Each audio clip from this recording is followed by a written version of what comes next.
In this video, let us talk about dental implants.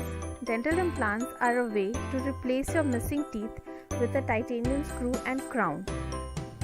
As they are fixed in the jawbone, they work more like a natural tooth.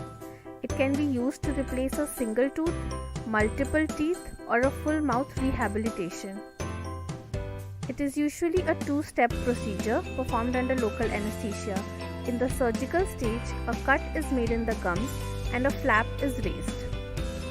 Then, drill holes are made in the bone according to the size of the implant which is to be placed.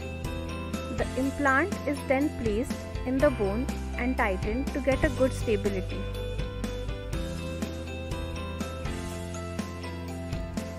Cover screw is placed over the implant, flap is repositioned, and the gum is closed with stitches. Patient is then sent back to home with antibiotics and painkillers. The second stage is done after 3 to 6 months when the implant is taken up, that is, it is firm and stable in the bone.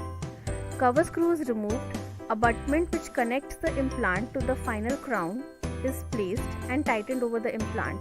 Measurements are made using impression material.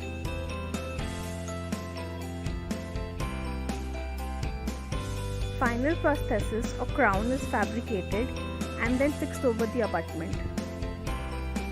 The patient goes home feeling content and happy with a tooth as good as his natural one.